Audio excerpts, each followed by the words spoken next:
Prince Harry told mourners that Windsor Castle is a lonely place up there now without her as he marked the Queen's death. Prince William is understood to have personally invited his brother and sister-in-law Meghan to join him and Kate outside the royal estate to greet the crowds and read tributes this afternoon.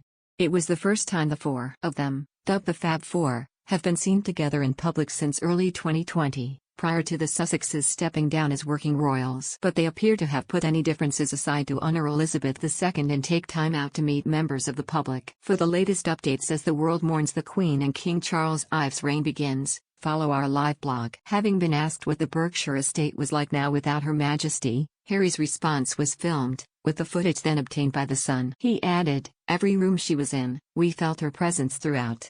The two couples exited separate vehicles but walked side by side before spending over 40 minutes meeting fans.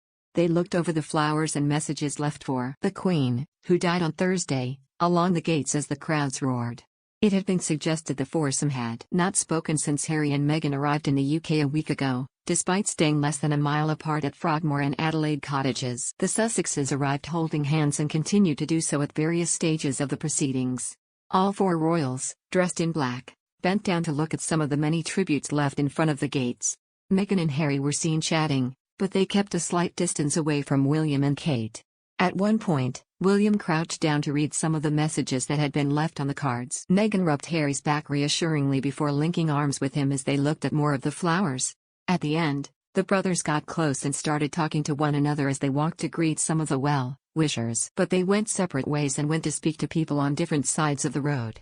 Royal journalist and Harry and Meghan's biographer Omid Scobie said William, now the Prince of Wales, made the decision to invite the Sussexes in the 11th hour. He said, the Waleses had always been scheduled to greet well-wishers at Windsor Castle, but royal sources say the decision to invite the Sussexes was made in the 11th hour.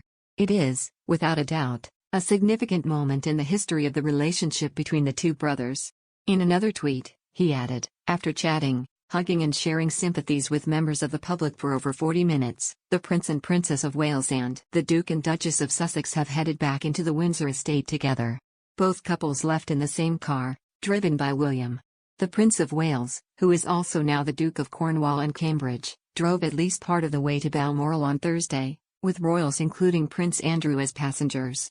This weekend, the Daily Mirror and Sunday Mirror celebrate the life of Her Majesty the Queen with a commemorative special filled with all the key moments from Britain's longest reigning monarch. Be sure to pick up your copy of the Daily Mirror and Sunday Mirror to get both pullouts.